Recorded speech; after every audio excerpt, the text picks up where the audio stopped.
Three players vanished after a match. 20 years later, a hiker stumbled on something that shattered the silence. If this story grabs your heart, don't forget to subscribe and drop a comment below, because what happens next will leave you speechless. You're not ready for what they found. In the spring of 1995, three high school basketball players and their longtime coach left the roaring gym of Lakewood High in upstate New York after clinching a nail-biting playoff win. The team had pulled off a near-miraculous upset in the regional semifinals against Albany Central, sealing victory with a buzzer-beating three-pointer. The crowd had erupted, horns blared, cheerleaders danced, fans pounded the bleachers in rhythmic thunder. Inside that sweat-slicked gym, it felt like the world had tilted briefly in their favor. That night glowed with the reckless electricity of youth. The music blared louder than usual. The future seemed near enough to touch. Coach Reuben Shaw, a stoic man who rarely smiled, allowed himself a flicker of pride as he patted his players on the shoulders. "Good work, boys," he muttered, eyes glassy beneath his cap. "Real proud of you." It had been 2 decades since he started coaching, but this team, this trio, felt like something more.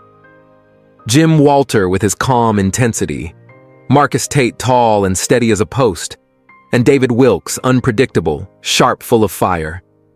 They weren't just talented, they had heart. By 10:05 p.m., the old Ford Club wagon was loaded and idling. Coach Shaw never trusted substitutes to drive his kids, so he took the wheel as always. Marcus called shotgun, folding his lanky legs under the dashboard.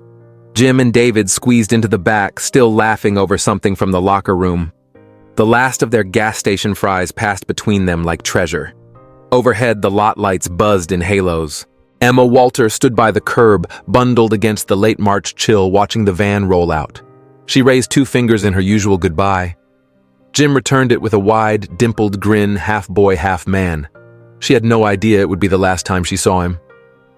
The van turned onto Highway 90, heading west toward their sleepy town nestled in the Catskills. It was a familiar route, 90 minutes tops. They'd done it after every away game for years, but this time they never made it back. By midnight, worry bloomed.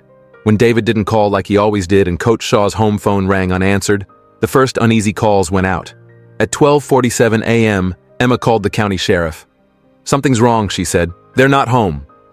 By 1:12, cruisers were sweeping the highway, shoulders high beams cutting through the fog. A storm rolled in around 2 a.m., rain sharp as gravel trees bowing under wind, but no skid marks, no broken fences, no shattered glass. The van had simply ceased to exist.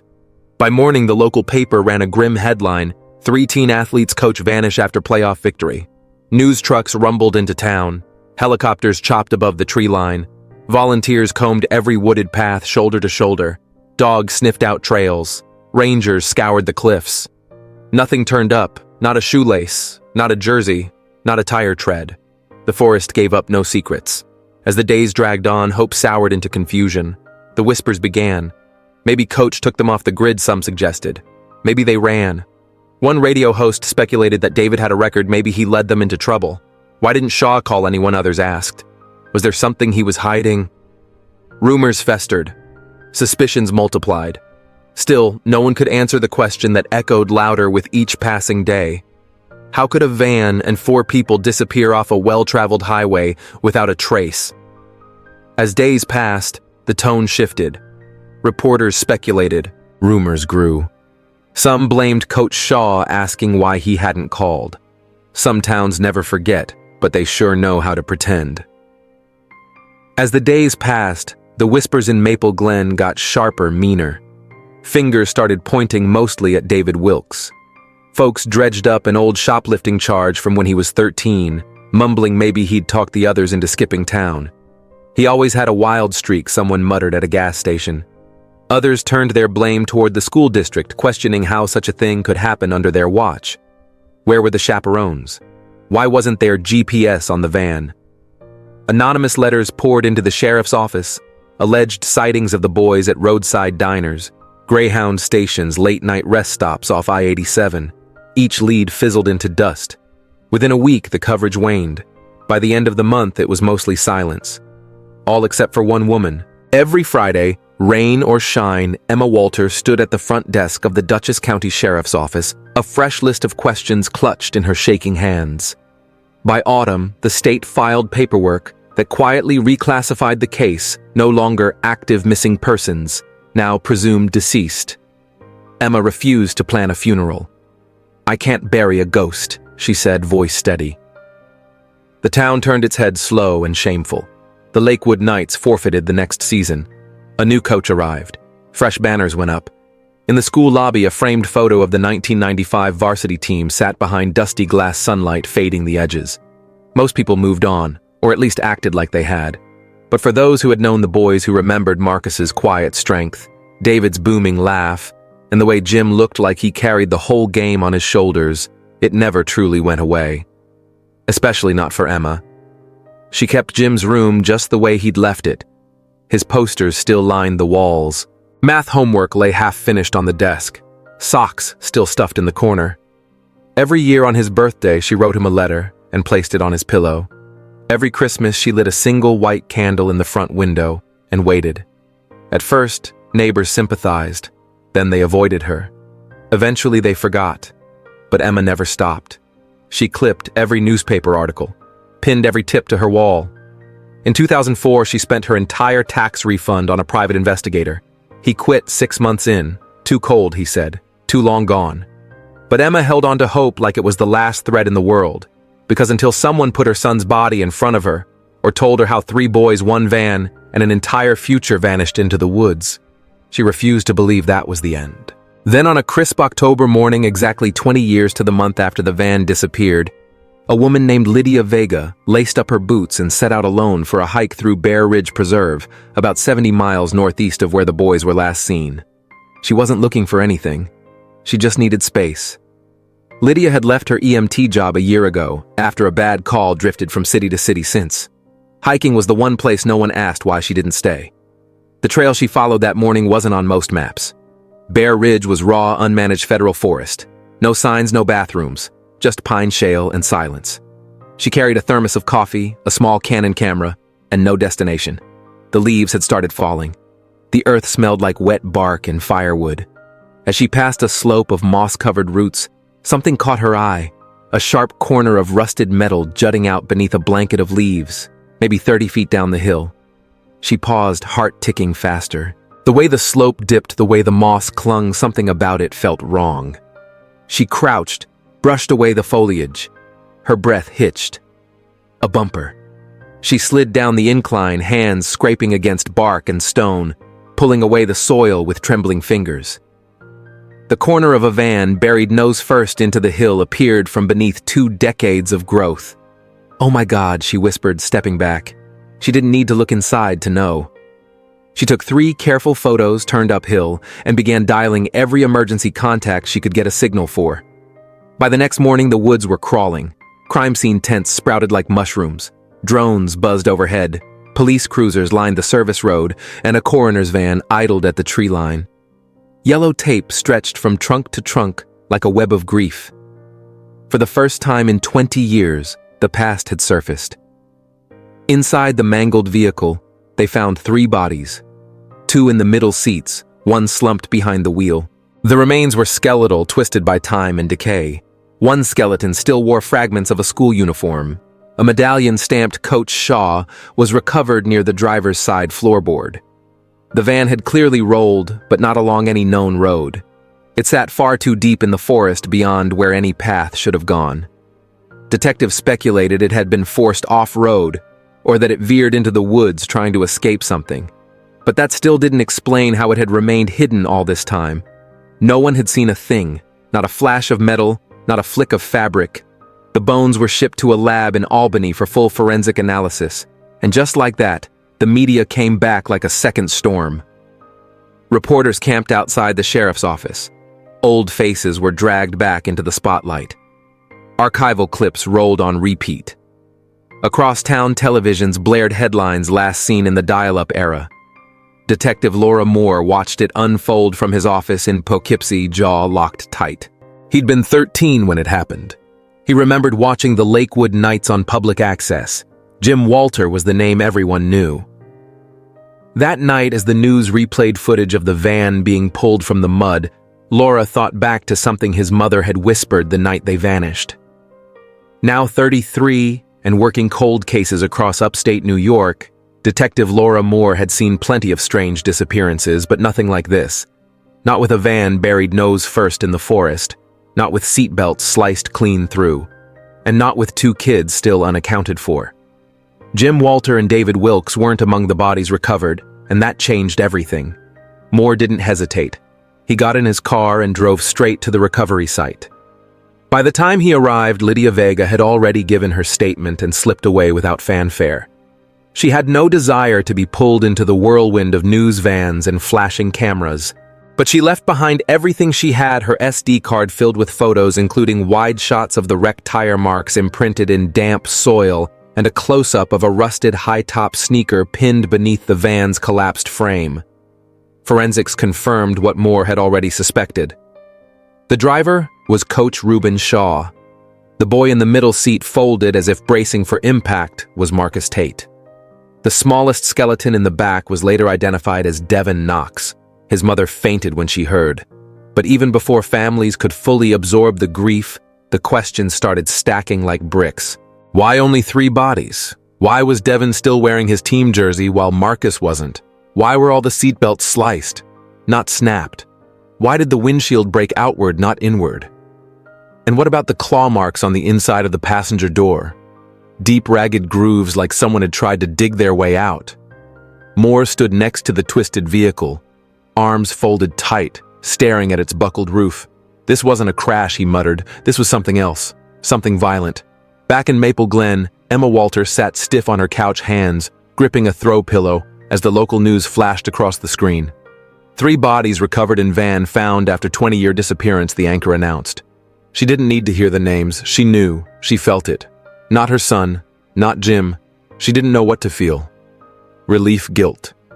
That cruel sliver of hope that comes just before it collapses. She rose slowly and shut off the TV. For 2 decades she had waited for a sign, and now one had come, but not the one she needed. Her boy was still out there. Somehow she was certain.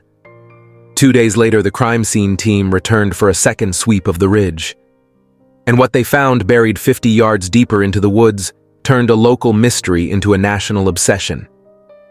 It started with a line of rusted soda cans, then a shattered cassette tape. But the real discovery was a water-warped high school notebook sealed in plastic and duct tape, wedged beneath a moss-covered rock. On the first page, in ink faded by time and weather, were the words, "If someone finds this, please tell my mom I didn't stop fighting. Jim Walter." And just like that, the whole country was listening. Though the notebook had been weathered by the elements, it was mostly intact, 20 pages front and back, dated from October 1995 through mid-1997.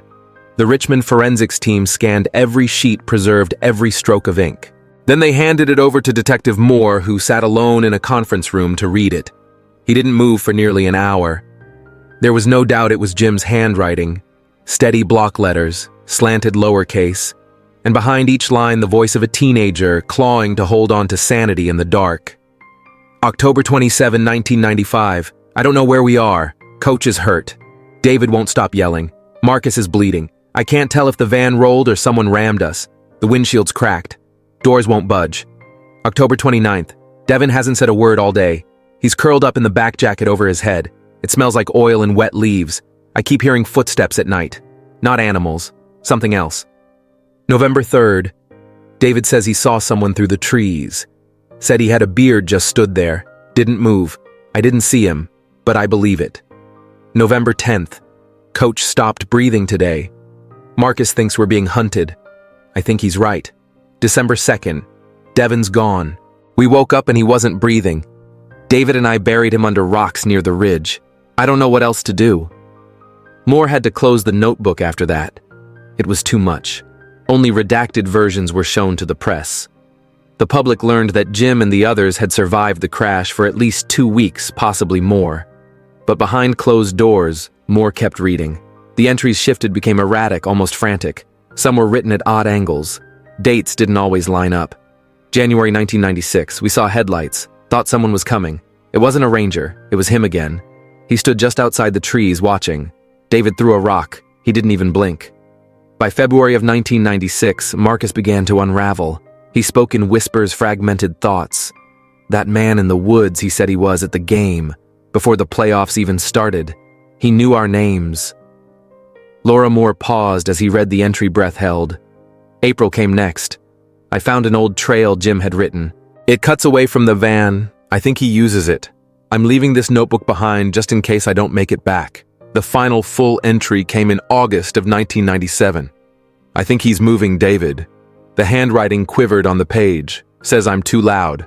I tried to run. Coach didn't survive. If anyone finds this, tell my mom I didn't stop fighting. No signature.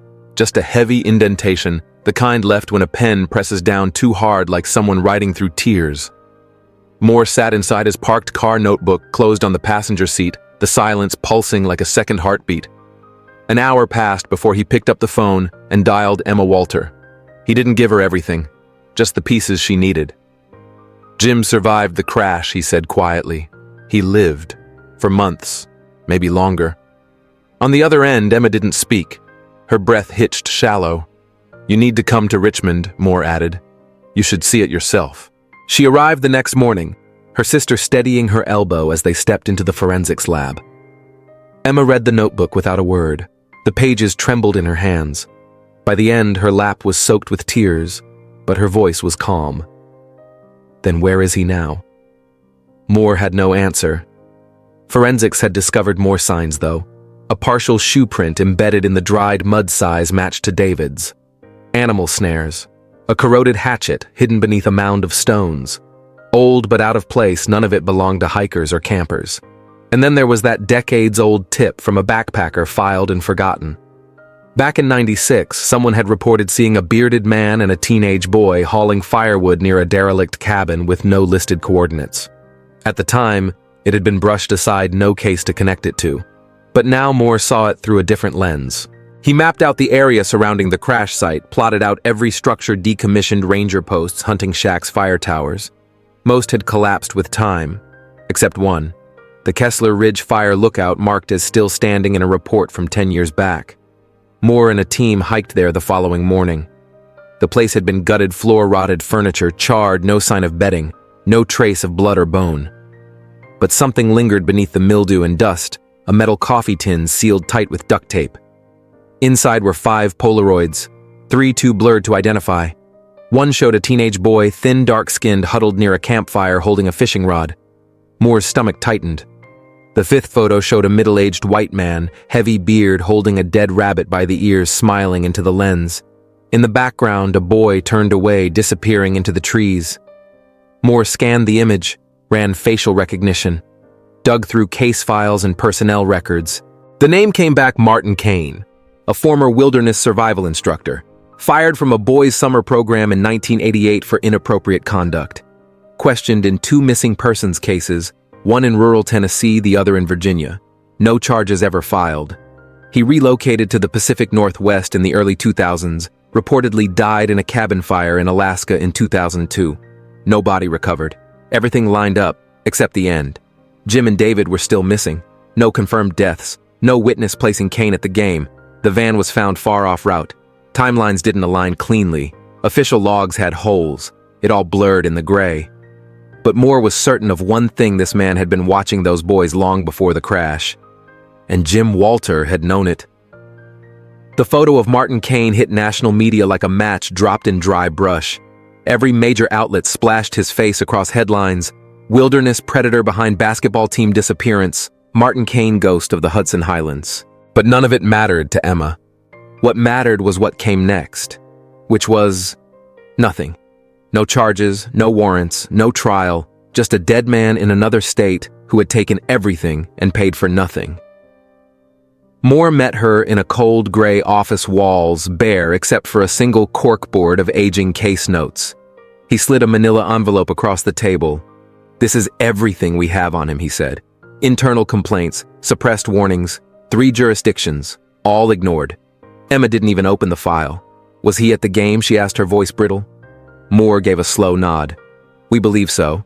There's a photo, local paper. He's in the background near the bleachers. Doesn't appear on any staff list. Wasn't employed by the school, but he was there." Emma's jaw tensed. Her fists curled. Watching them, yes. She didn't speak for a long while. Then softly, "I want to go there," where the van was found. Moore hesitated. "It's not safe. The terrain's unstable. We haven't cleared every site. But when it is," she said, eyes sharp. "I'll take you," he promised. That vow hovered in the air like a held breath. Back in the woods, Moore's team pushed deeper through the ravines and brambles beyond the van. They mapped the area foot by foot, following old deer trails and weather-worn game paths. Then, tucked near the far ridge, nearly swallowed by brush and forgotten time, they uncovered it. A decommissioned ranger station long assumed collapsed, still standing beneath a tangle of limbs and thorn. What waited inside would unravel even more than they'd feared. The roof of the old ranger station sagged under the weight of years, its windows shattered like broken eyes staring into the forest. But inside it was clear someone had lived here. Empty soup cans littered the floor.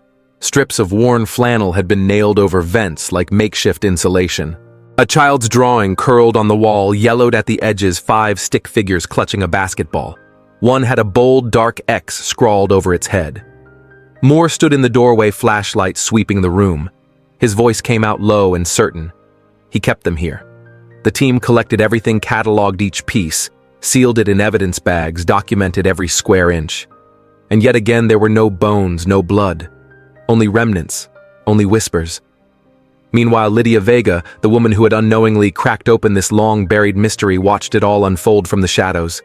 She hadn't asked for any of this, but she couldn't shake the hold those woods had on her. Not after finding the notebook. Not after hearing Jim's words. Not after seeing how quiet the trees could become when they wanted to hide something. One crisp morning, she returned with Milo, her aging Labrador mutt, and this time, she kept to the marked path. About half a mile past the ranger station, Milo halted mid-step. He let out a single bark, then froze nose low to the ground. Beneath a layer of pine needles, Lydia spotted the edge of something metal. She brushed the debris aside. A rusted-out lunchbox lay there like it had waited just for her. Inside was another cassette. She handed it off to Moore the same day. Back at the station, he slipped the tape into a dusty player. Static buzzed through the speakers, followed by a low crackle, then a voice thin and trembling. "My name is Jeremiah Walter.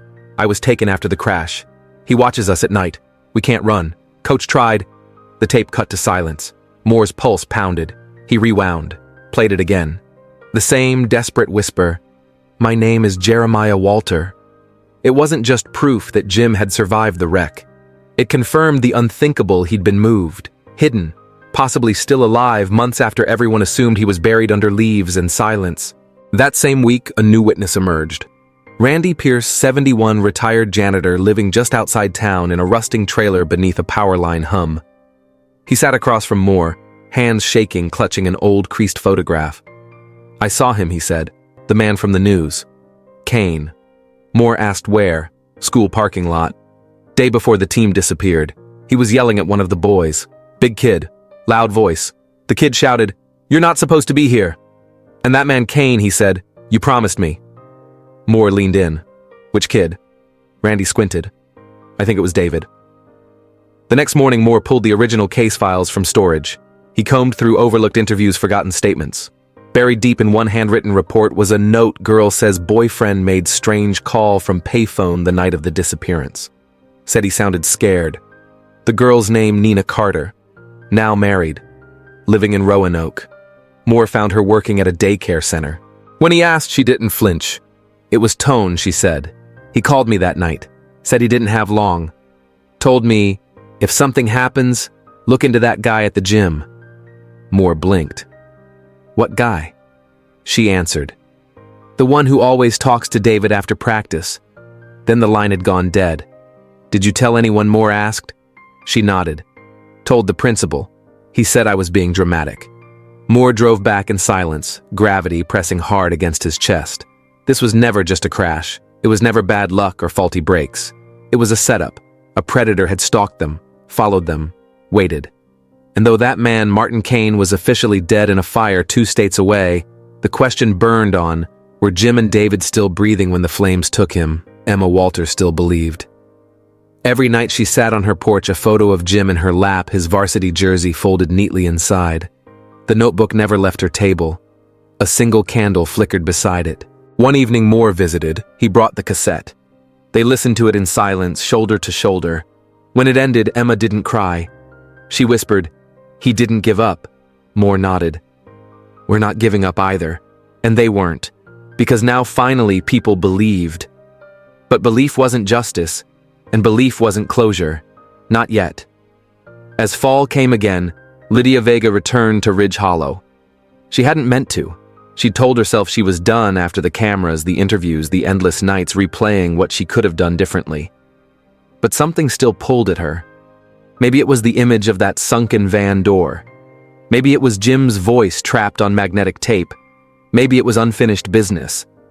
This time she brought Milo again and borrowed a friend's worn-out GPS tracker used in backcountry search and rescue. She retraced the old trail, pushing through the brush and bramble until she reached the slope where she'd first glimpsed rusted steel through the undergrowth. The yellow tape was gone now. The woods were quiet again, but her gut twisted there was more. Suddenly Milo stopped. His ears flicked up. He sniffed once, then darted left straight through a thicket of pine. Lydia called after him, branches clawing at her sleeves. "Milo!" she shouted. He didn't turn. He knew something was waiting. So did she.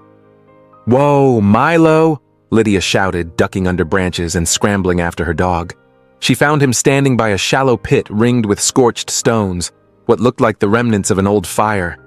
Ash piled like forgotten snow. At first glance it was nothing. Then she saw it. Half buried beneath a rotting log was a battered shoebox, the cardboard swollen with moisture edges chewed by time. Lydia dropped to her knees and pulled it free. The lid sealed shut with brittle duct tape flaking like dry skin. Inside, bundled in a black trash bag, were pieces of clothing stiff damp and smelling of mildew. A cracked Walkman, its batteries long corroded, and something wrapped carefully in a Ziploc, another notebook. This one was thinner, warped by water, and stained with age. Lydia didn't open it. She rose, clutching it to her chest, and hiked straight back to the ranger station. She handed it to the first officer she saw without saying a word. Within 48 hours, the investigation detonated again. The notebook contained 6 pages, all scrawled in the same unmistakable handwriting, Jim Walters. These were dated between June and August of 1997. The ink was faded, the lines blurred by water damage, but the message was clear. "We're not in the van anymore. He moved us. Said too many people were getting close. David fought him. Got hit. He's quiet now. Doesn't talk." Another entry weeks later, he calls it his camp. Says we should be grateful. Says I'm difficult. Says David is obedient. I think he's lying. The final entry, dated August 18th, 1997, read, "He says he's taking David somewhere else. I think he's trying to split us up. I don't know why. I don't trust him. If someone finds this, tell my mom I didn't stop fighting. Please don't let them forget us." That line hit Moore in the gut like a sucker punch. He read it again and again. Alone in his office with the light off and the world quiet, he held that notebook like it was a heartbeat. It was real, authenticated, matched perfectly with Jim's earlier journal, the tone, the detail, the timeline. This wasn't just trauma, it was truth. Martin Cain hadn't just forced the van off the road. He hadn't just taken them. He'd hunted them, moved them, separated them, kept them like animals. And now, despite the fact that Cain had supposedly died in a cabin fire in Alaska in 2002, the FBI was officially on the case. A manhunt was opened because no remains had ever been found, just smoke and assumptions. A forensic sketch artist rebuilt Cain's face using old yearbook footage and Lydia's recovered photo.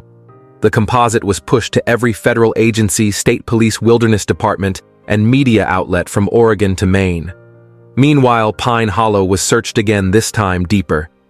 Cadaver dogs, ground-penetrating radar, and nearly a mile from the old fire pit hidden beneath brush and stone, they found a forgotten root cellar.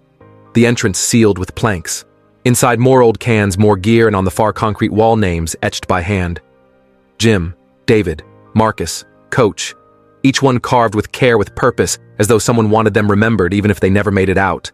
But again, no remains, no bones, just ghosts. The country split down the middle. Some said Jim must have died out there, his body swallowed by the woods.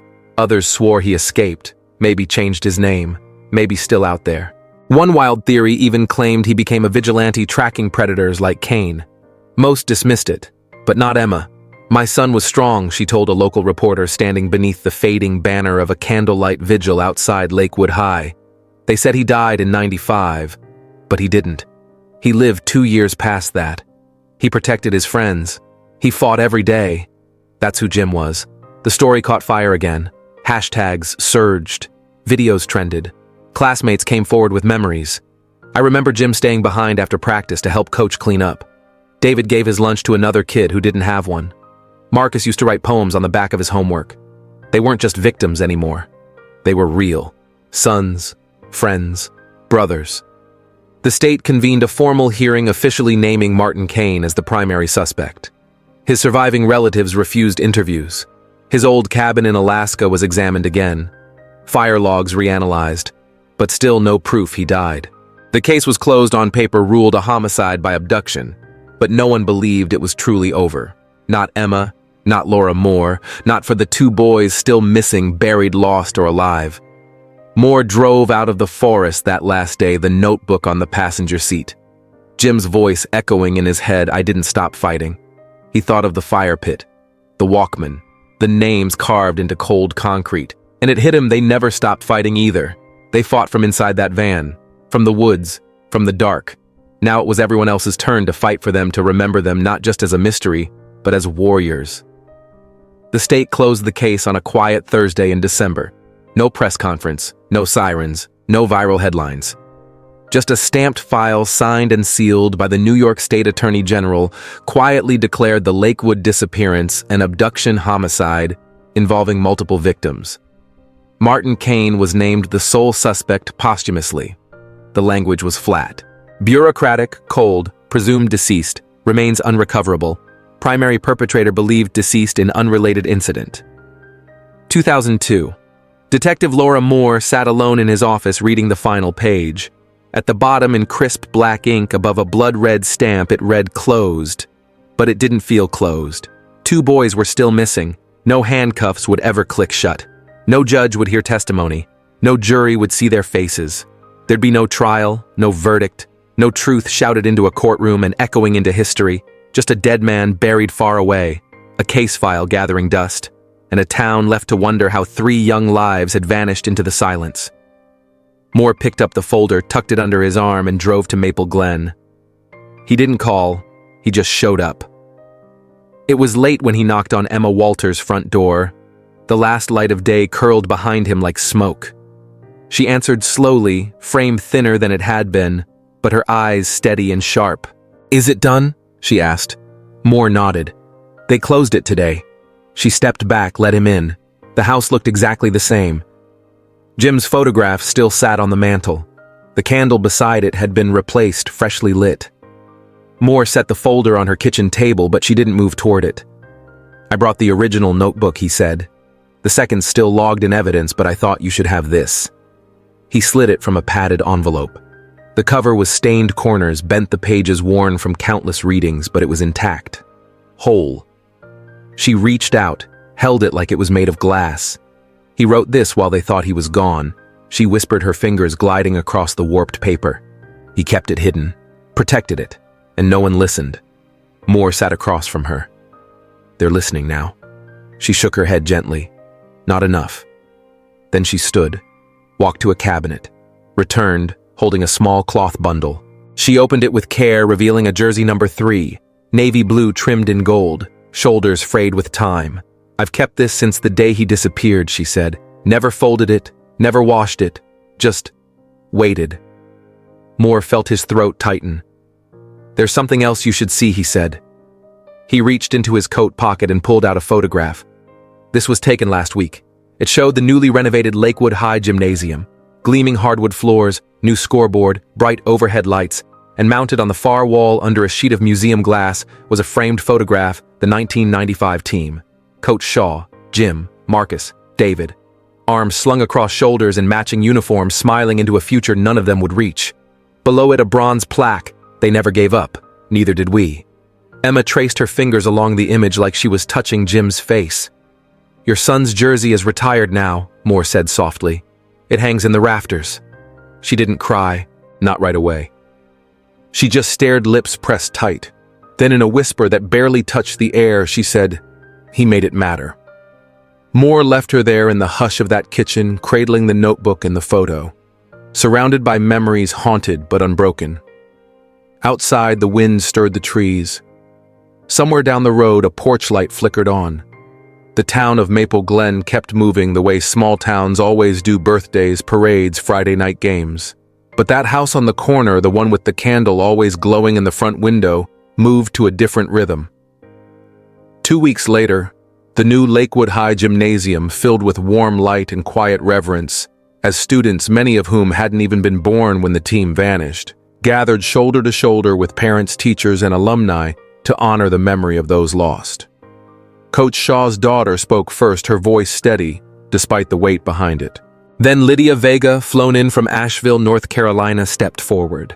Her words were brief, heartfelt, caught between guilt and gratitude. At the back of the gym, Detective Laura Moore stood with his hands folded, watching as Emma Walter walked slowly to the stage. She didn't say much. She didn't have to. "My son wasn't lost," she began. "He was taken, but he didn't give up.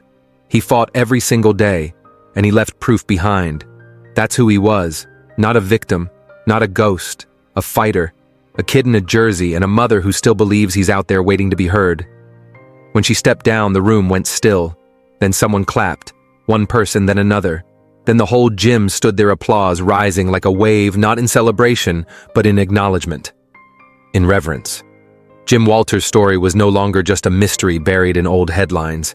It had become something larger. It had become a legacy. Months passed. Emma continued lighting the candle in her window every evening, the flame never once faltering. Moore transferred to the State Special Investigations Unit, focusing on historical abuse and cold cases no one else dared reopen.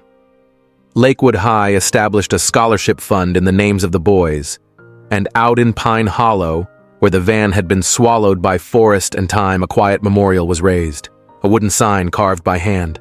No marble, no statues, just names: Jim Walter, Marcus Tate, David Wilkes, Coach Reuben Shaw, gone but never forgotten. And beneath it, etched into the grain with care and weight, 5 simple words, words that echoed louder than any headline, any report, any rumor: "I didn't stop fighting."